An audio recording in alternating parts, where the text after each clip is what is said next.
Olá pessoal, bem-vindos a Scout Radar, programa sobre os craques do futuro, à procura do próximo Golden Boy.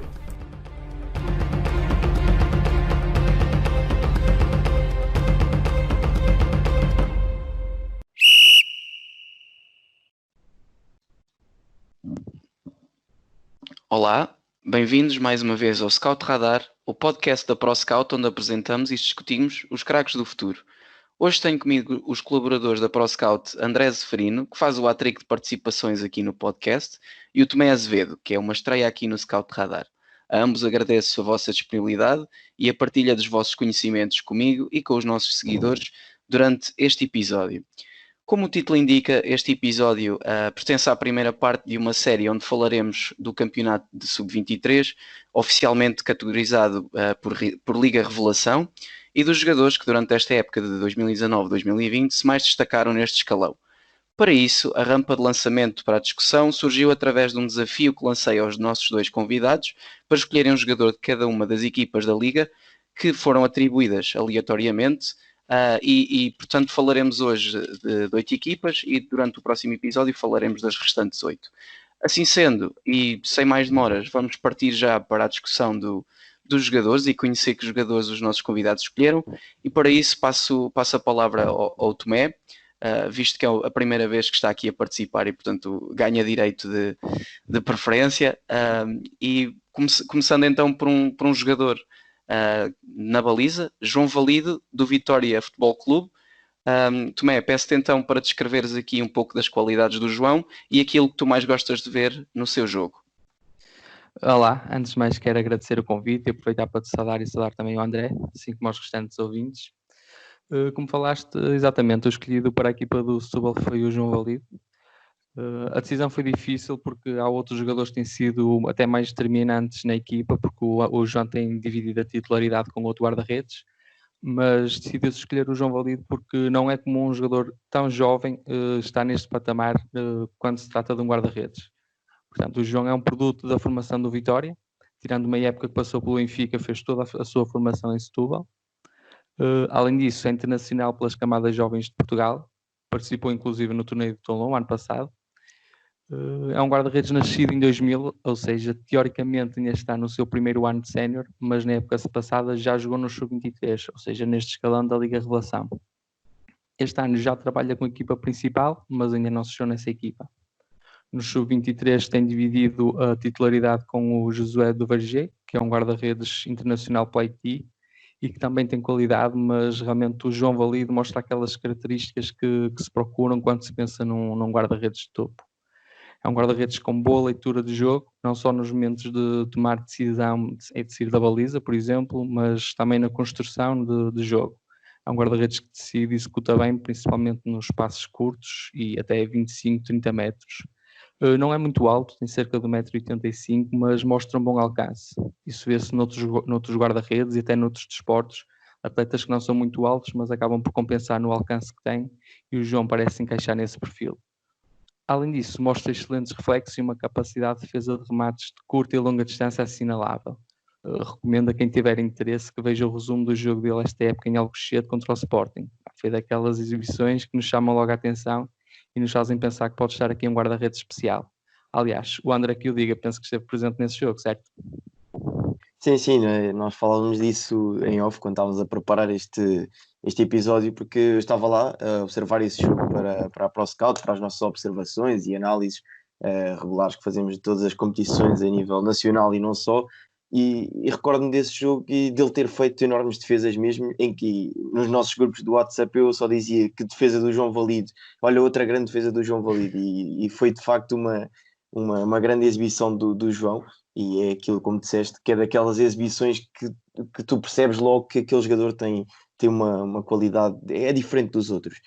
E outra curiosidade que eu posso deixar aqui sobre o João Valido é que ele foi praticante de pentatlo. Portanto, juntando à função que tinha de guarda-redes, ele também praticava pentatlo.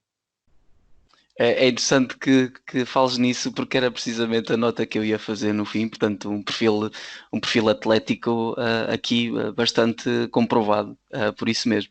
E já agora, durante esses 90 minutos, era um autêntico spam teu, tu a dizer sempre boa defesa, João. Um spam saudável, obviamente. Sim, senhor. André, então agora passo a palavra para ti, e subimos um bocadinho aqui no terreno nacional e vamos para Vila do Conde, defesa direito do Rio Ave, aqui no escalão de sub-23. Eu penso que ele já teve alguns minutos na equipe principal. Costinha, também é internacional jovem. André, o que é que podes dizer sobre ele? Quais são os pontos fortes e o que é que achas que podemos esperar dele no futuro? Bem, o Costinha é um defesa direito de 20 anos, é um lateral completo, por assim dizer, ou seja, é forte no capítulo ofensivo, é também muito forte no capítulo defensivo, portanto é um jogador com uma grande capacidade. Agora, ele tem um percurso algo curioso, é que ele esteve na formação do Porto, em Júniores D, passando depois para o Braga, onde acaba por não ter grande sucesso. No seu primeiro ano de júnior, muda-se para o Rio Ave, onde sim começa a dar nas vistas e a fazer grandes exibições e aquilo que nos tem habituado nos últimos anos. Ele, nesse ano, no primeiro ano de Rio Ave, por assim dizer, ele faz 33 jogos pelo Rio Ave e marca 3 golos. Nesse ano foi chamado ao torneio de Toulon, onde estava, por exemplo, o Francisco Trincão, o Max e o Florentino, se bem me recordo. E no seu segundo ano de júnior, portanto, a época passada, ele já jogou na Liga Revelação, tendo aí sido, sim, uma das grandes revelações desse campeonato. No final do ano passado, chegou-se a falar que iria integrar o plantel da equipa principal e ele ainda não jogou, portanto, apesar disso, ainda não fez a sua estreia pelo Rio Ave, que é o seu sonho, como já referiu em várias entrevistas que o jogador deu. E ele fez também parte daquela seleção nacional de sub-19 que foi à final do Europeu em 2019, onde perdemos com a Espanha por 2-0, salvo erro. E nessa seleção jogavam, por exemplo, Tomás Tavares, Fábio Vieira, Vitinha, Félix Correia, que agora está no AZ Alkmaar, emprestado pelo Manchester City, mas que fez a sua formação cá em Portugal no Sporting. Portanto, é um jogador com um currículo já interessante também ao nível de seleções e, portanto, se não for na próxima época, se não tiver lugar na equipa do Rio Ave, eu acredito que numa primeira liga ou numa segunda liga ele terá lugar, porque esta Liga Revelação, pelo que ele demonstrou nestes 2 anos de Liga Revelação, já começa a ser demasiado curto para as suas capacidades. Sim, e falaste nessa equipa de sub-19, desse europeu. Eu penso que o Tomás Tavares teve mesmo que ser relegado para a lateral esquerda para jogar o Costinha na lateral direita, não foi? Exatamente, foi isso mesmo. Pois. Ele não começou a titular, acho eu. Se não me falha aqui a memória, eu acho que ele no primeiro jogo da fase de grupos não começa a titular. Eu agora não me estou a recordar quem era o lateral esquerdo dessa equipa, mas acaba por o Tomás passar depois para o lado esquerdo e quem acaba por fazer o resto da caminhada da seleção do lado direito é mesmo o Costinha. Exatamente. Muito obrigado. Passamos então para o próximo nome na nossa lista. Agora um defesa central do Belenenses SAD, Dani Henriques, e agora volto a pedir ao Tomé para dar-nos aqui uma breve descrição deste jogador e quais as características que mais se destacam no Dani Henriques. Sim, o Dani foi escolhido da equipa de sub-23 do Belenenses SAD. É um dos jogadores mais experientes da competição e um dos capitães da equipa. Ele nasceu já em 97, ou seja, está naquele limite de idade de jogar regularmente na competição. Fez toda a sua formação na Holanda e depois regressou a Portugal já com 20 anos para jogar no Vila Franquense, que na altura estava no Campeonato de Portugal, e agora está a cumprir o seu segundo ano de sub-23 na equipa do Belenenses, tendo sido em fevereiro chamado à equipa principal, aproveitando uma lesão do Nuno Coelho e do facto do Belenenses jogar com 3 centrais, abriu-se mais espaço para ele se estrear. Portanto, é um defesa central de esquerdino, que é sempre uma característica interessante, e é competente na construção. Apesar de ter mais características de central, pode inclusive jogar como médio centro, o que é uma vantagem principalmente para as equipas que jogam com 3 centrais e a determinado momento do jogo precisa de mudar de esquema e desmontar e passar a jogar com 2 centrais. Portanto, há essa opção, inclusive esta época já foi utilizada, ele começou como central e depois passou para trinco sem queimar uma substituição. Portanto, é um central que tem um bom timing de desarme e é forte no sentido posicional, e também mostra características de liderança na linha defensiva. Como eu disse, ele em fevereiro jogou já na equipa principal. No primeiro jogo que jogou foi a substituir o Nuno Coelho, que se lesionou. Ele entrou logo no início da partida. Curiosamente, a estreia dele tem sido um pouco atribulada, porque no primeiro jogo ele comete um erro contra o Santa Clara que deu golo, mas assim conseguiu manter a compostura e confiança nas suas ações. No jogo seguinte ele foi herói e foi vilão, ou seja, marcou o primeiro golo da partida, mas na segunda parte acabou por ser expulso por acumulação de amarelos.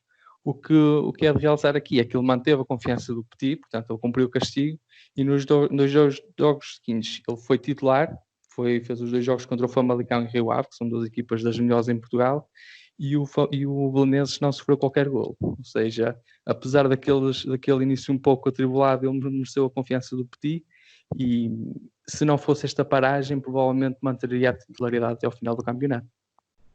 Portanto, características que deixam antever que parece ser uma pessoa forte do ponto de vista mental e com personalidade forte. Exatamente. Que é sempre de realçar num jogador desta idade.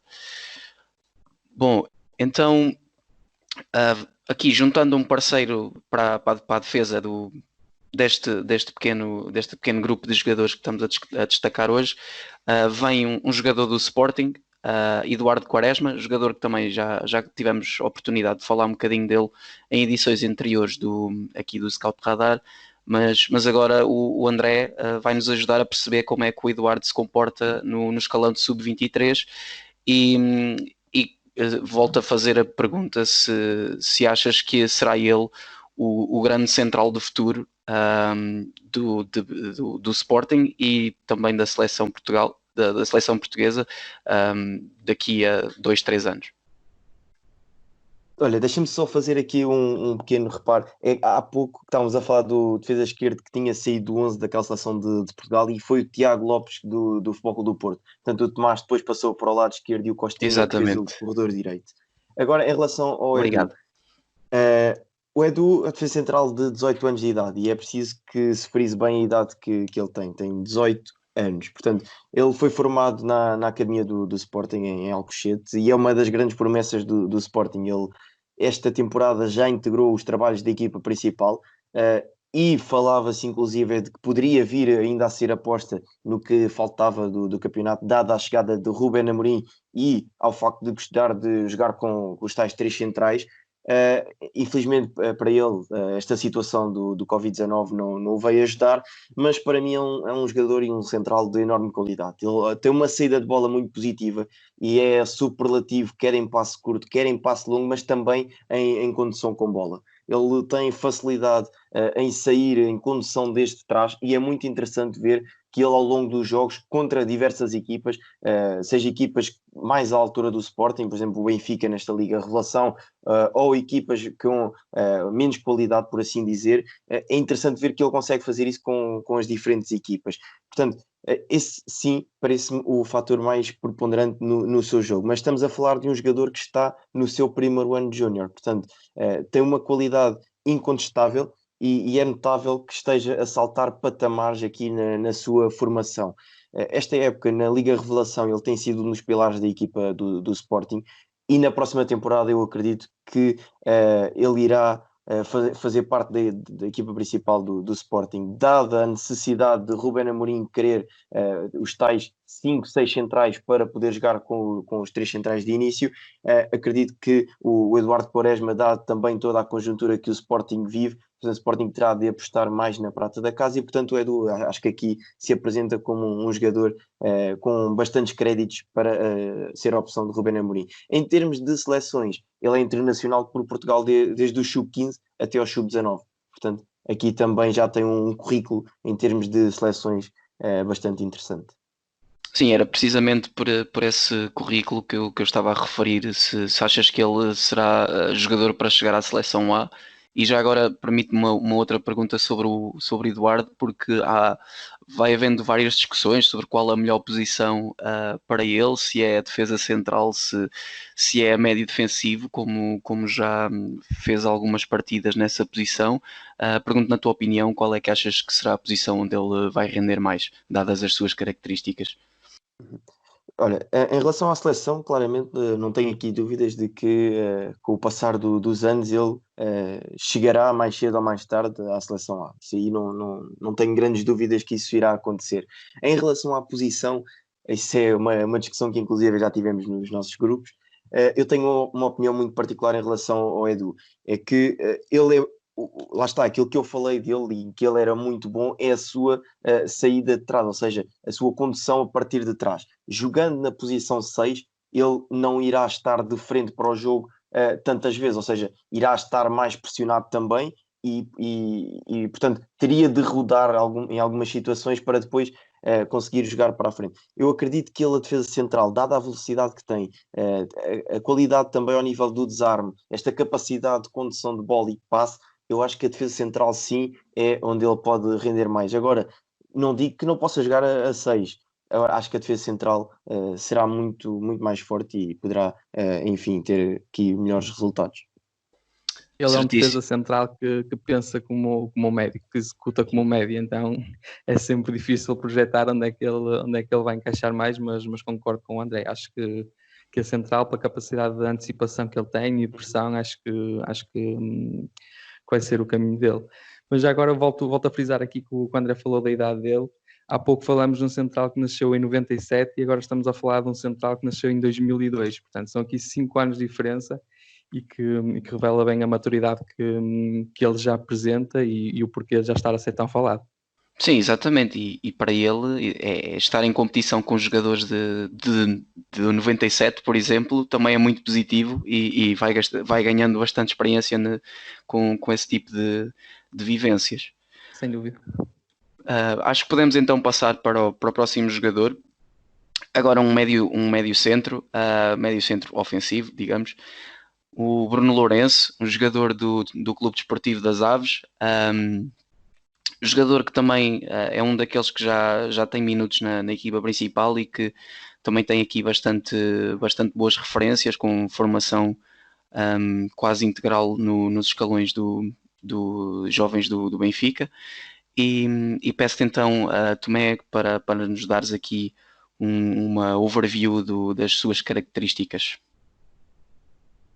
Exatamente, como tu disseste, ele é um jogador que já tem experiência pela equipa principal. Este ano já jogou 3 vezes como suplente na equipa do Aves. Portanto, é dos jogadores mais experientes, não só pela idade que tem, porque ele nasceu em 98, mas entre Campeonato de Portugal, Liga Revelação e plantel principal do Aves já contou com mais de 80 jogos. Portanto, nestas fases vê-se muitos jogadores que estão a começar e ele já está naquela fase de, digamos, deixar a competição. Acrescenta-se que desta lista exclui-se aqui o Ricardo Mangas, Bruno Moraes, Reco Silva e o Zidane Banjaki, que começaram no sub-23 do Aves e que teriam qualidade para ser nomeados, mas como já pertencem à equipa principal há alguns meses, nós optamos por excluí-los. Em relação ao Bruno, como disseste, ele fez praticamente toda a sua formação no Benfica e foi internacional sub-16, 17 e 18 por Portugal. Na sua primeira época como profissional assinou pelo Aves e esteve emprestada ao Montalegre, da equipa do Campeonato de Portugal. Portanto, na época passada foi uma das figuras da equipa avense que venceu a Liga da Revelação e a Taça da Liga. Portanto, este ano está a jogar no Sub-23, mas já começou a trabalhar mais vezes com a equipa principal, como tu referiste. A nível de características, é um médio centro esquerdino com forte capacidade de organizar e criar jogo, mas também acrescenta capacidade física, de trabalho e de pressão ao meio campo. Embora não seja um jogador que se destaque pelas características defensivas, pode jogar praticamente nas 3 posições do meio campo, em duplo pivô, em 8 ou até à frente de 2 médios mais defensivos. Eu acho que o Bruno Fernando é um bom exemplo, o Bruno Lourenço, aliás, é um bom exemplo da mais-valia que é a Liga Revelação. É um jogador que sempre teve qualidade, mas não tinha muito espaço em jogar na primeira ou na segunda liga. Então a Liga Revelação permitiu-lhe crescer num contexto favorável e hoje seguramente já está preparado para jogar no outro patamar. E ainda bem que referiste a quantidade de opções que havia no Aves para serem escolhidas e já agora faço aqui um pequeno throwback, quando falámos do Belenenses também havia vários jogadores nessa situação, que têm sido realmente duas equipas que têm integrado bastante bem os jogadores da equipa 23 depois nos trabalhos das equipas principais. Sim, sim. Sim, exatamente. Não sei se o André tem mais alguma coisa aqui a dizer sobre o Bruno. Sim, eu queria só dizer aqui uma coisa, é que o Bruno Lourenço já conta com 31 internacionalizações pelas camadas jovens de Portugal, desde sub-16, 17 e 18. E outra coisa é que ele fazia parte daquela equipa do Benfica, que jogou a final da Youth League frente ao Salzburgo, se bem se recordam. Naquela equipa que tinha João Félix, Florentino, Rubén Dias, tinha nesse plantel também Filipe Soares, que falámos no episódio passado, que eu destaquei, que agora está no Moreirense, e tinha também outro jogador que fazia parte desse plantel, que é o Jorge Pereira, que está agora no Famalicão e que iremos falar dele já a seguir. Sim, e pode ser, aproveito já essa ponte e podemos já pegar então no Jorge Pereira, que como tu disseste está agora no Famalicão, mas que é mais um jogador de 98, mais um médio, aliás, de 98, que com formação pelo Benfica, mas agora um com características mais defensivas. Portanto, André, como tu muito bem estavas a dizer, podemos falar já dele e pedia-te então para nos falares aqui do Jorge e o que é que tu mais gostas de ver nele. Pois, exato. Para os mais atentos e conhecedores das camadas jovens, certamente que se recordam deste nome. O Jorge esteve muitos anos na formação do Benfica, foi até campeão por juvenis pelo Clube da Luz. Ele fez os 2 anos de júnior no Benfica também, e no seu segundo ano de júnior disputou 15 jogos, ou seja, é um número razoável para um jogador que está no seu segundo ano de júnior. Apesar disso, no ano seguinte ficou sem espaço na equipa B, e ainda não havia, refiro aqui, o Sub-23 do Benfica, e portanto ele acaba por sair a custo zero para o Famalicão, que jogava na segunda liga. No Famalicão também não se conseguiu impor, e fez apenas 2 jogos nessa temporada. No ano passado, portanto, ou seja, na temporada passada, ele esteve emprestado à Associação Desportiva de Oliveirense do Campeonato de Portugal, onde fez 22 jogos e foi um dos destaques da equipa. Este ano regressou ao Famalicão para disputar o Nacional de Sub-23 e foi uma das figuras da equipa até agora. Pode atuar em diversas posições no meio campo.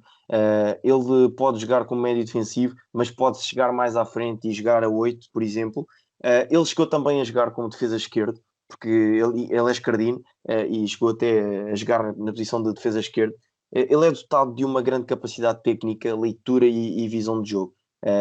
Nesta época, no Famalicão, era o jogador que pautava o jogo da equipa, e ele tinha uma grande influência porque a equipa do Famalicão, quem acompanhou certamente que o entende, é porque esta equipa gosta de praticar um futebol apoiado, de pé para pé, e utiliza muito os médios como veículo de transição e construção ofensiva no seu jogo, ou seja em triangulações constantes com os laterais, extremos ou até entre eles, porque é muito comum neste jogo do Famalicão. Portanto, o Jorge tem aqui um papel fundamental nesta equipa, seja na posição 6 ou também na posição 8.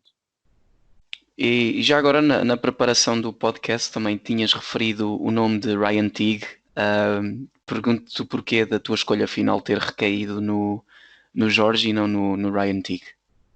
Olha, calhou mesmo pela questão dos jogos que um realizou e que o outro fez. Portanto, o Ryan chegou em janeiro num negócio vindo da Austrália, e o Ryan foi um jogador que eu vi a atuar ao vivo e fica realmente impressionado com as características dele. Agora, ele ainda só realizou 3 jogos por esta equipa do Famalicão em sub-23, 2 deles a titular, o outro como suplente utilizado, e fez outros 3 jogos na equipa de júniores. Portanto, foi mesmo por aí que eu escolhi o Jorge, porque foi de facto uma peça fundamental nesta equipa do Famalicão, tendo também mais jogos, sendo também mais conhecido o nome, optei por passar pelo Jorge. Agora, o Ryan, certamente na próxima temporada, porque esta infelizmente já não o vamos poder ver a atuar, mas na próxima temporada vai ser um nome para manter debaixo do olho, porque é de facto um jogador com grandes qualidades. Certíssimo. Penso que podemos então avançar mais um nome na nossa lista, o penúltimo, portanto já estamos a gravar aqui há algum tempo, e vamos para o Vitória Sport Clube e peço ao Tomé para nos falar do Paulinho, um extremo esquerdo de grande qualidade e peço-te para nos dares aqui uma chega sobre o que é que o Paulinho é capaz de fazer dentro do relevado. Exatamente. Antes de eu apresentar, importa só contextualizar a equipa do Sub-23 da hierarquia do Vitória, porque tal como Benfica, Braga e Marítimo, por exemplo, o Clube de Guimarães tem equipa B e Sub-23. Portanto, normalmente a equipa de Sub-23 serve de plataforma entre os júniores da equipa principal, mas neste caso a equipa de Sub-23 é um degrau extra antes da equipa B. Isto permite que haja uma seleção mais rigorosa e se dê minutos a mais jogadores, mas também significa que à partida os jovens melhores preparados já estão na equipa B.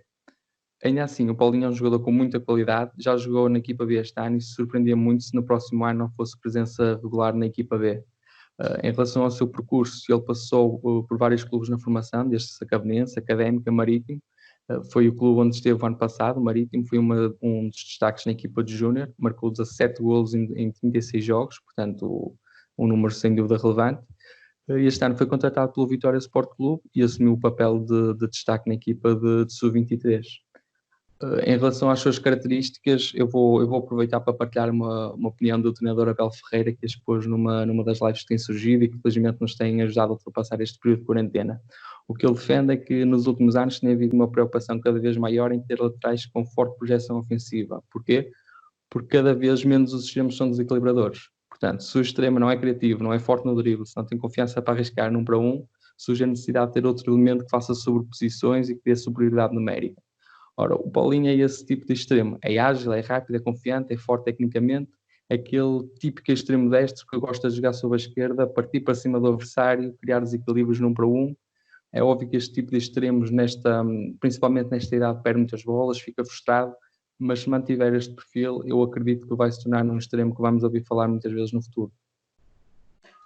Sim, e ainda para mais quando o Vitória está numa posição assumidamente de aposta na prata da casa. Temos visto alguns jogadores a destacarem-se nos vários escalões e depois a aparecerem na equipa principal, aliados depois, exato, e depois aliados também a uma componente forte de scouting e portanto é um projeto que certamente se adequa aqui um projeto que se adequa aqui bem para o desenvolvimento deste jogador. Sem dúvida. Exato, não sei se o André quer acrescentar alguma coisa em relação ao Paulinho ou se podemos passar então para o último jogador da lista que falaremos no episódio de hoje. Não, podemos avançar. Sim, ok, então o último jogador que vos trazemos hoje é um ponta de lança, é o Beto, atualmente na equipa do Sub-23 do Portimonense. O Beto, que é um jogador que, para quem acompanha o campeonato de Portugal, deve ser um nome bastante conhecido. Ele estava no Olímpico de Montijo e acabou por fazer correr bastante tinta nos jornais porque foi chamado a fazer testes ao Lille, portanto um clube de grande valia em França, que tem por acaso fortes ligações a Portugal através do seu diretor desportivo, que é o Luís Campos, e que é um jogador muito forte fisicamente e com boa capacidade de finalização, mas certamente que para além destas características o André nos ajudará a perceber melhor que tipo de jogador é o Beto e de que aquilo que ele é capaz de fazer. O Beto é daqueles exemplos que eu gosto sempre de dar e de falar, porque o Beto é a demonstração de que há qualidade noutros patamares do futebol português, que não apenas as camadas jovens dos grandes e também a Primeira Liga. Portanto, o Beto tem um percurso muito, muito curioso. É que ele, há 2 anos, jogava na primeira divisão da Associação de Futebol de Lisboa, no Tires. Portanto, na época passada, ele fez uma caminhada muito interessante no Campeonato de Portugal, como estavas a referir, ao serviço do Olímpico do Montijo, onde em 36 jogos apontou 21 golos. Ele foi destaque e foi contratado pelo Portimonense para esta temporada. Portanto, esta temporada, inclusive, ele está na equipa de Sub-23 porque não teve muito espaço na equipa principal do Portimonense, mas inclusive já disputou 6 partidas num total de 116 minutos. Mas, portanto, para percebermos, ele no espaço de 3 anos saltou da primeira divisão distrital da Associação de Futebol de Lisboa para uma Primeira Liga, para o patamar máximo do futebol português. Portanto, é um exemplo muito, muito, muito curioso. Agora, em relação às suas características, é um jogador muito alto, tem 1,94 m e pesa 88 kg. Podíamos aqui pelas características físicas, achar que o Beto não teria tanta qualidade ou, por exemplo, em explosão, em aceleração não seria tão forte, mas não. Ele fisicamente é bastante dotado e esse é um ponto-chave no jogo dele, porque ele utiliza muito o jogo corpo a corpo, os duelos físicos, ele consegue ganhá-los, lá está, por este físico bastante dotado. Agora, apesar desta estatura elevada, o Beto tem uma passada muito larga e uma elevada capacidade de aceleração, explorando situações em profundidade, acaba muitas vezes por sair do centro do terreno para os corredores laterais. Ou seja, aliado a isto, ele tem também uma boa capacidade técnica. Portanto, esta temporada, em 22 jogos, já marcou 13 golos, portanto, continua a demonstrar a sua veia goleadora e é claramente um jogador que para esta Liga Revelação já começa a ser algo superlativo, ou seja, já está a chamar por outros campeonatos, talvez uma segunda liga, não diria uma primeira liga, porque viu-se que não se conseguiu afirmar na equipa do Portimonense, mas numa segunda liga eu acredito que o Beto encaixaria na perfeição e é um exemplo de que há qualidade nos escalões inferiores do futebol português. Sim, e quando dizes segunda liga, certamente numa ótica de empréstimo por parte do Portimonense para não acabar por perder um talento destes, deixando sair dessa forma do clube. Sim. Ou então alguém que esteja disposto a pagar por ele. Não é? Sim, pode acontecer para depois- essa situação. Sim, para depois acabar por valorizar o jogador nesse contexto e acabar por fazer depois algum encaixe financeiro que justifique esse investimento. Bom, chegamos então ao fim da lista de jogadores que vos trazemos neste episódio. Como sempre, agradecer a vossa preferência e já agora agradecer também o tempo disponibilizado aqui por parte dos nossos convidados. E espero que continuem a ouvir os podcasts da ProScout. Sabem que feedback é sempre bem-vindo, podem nos contactar através das redes sociais ou através do nosso e-mail geral@proscout.pt e como sempre tenham uma boa semana e até à próxima.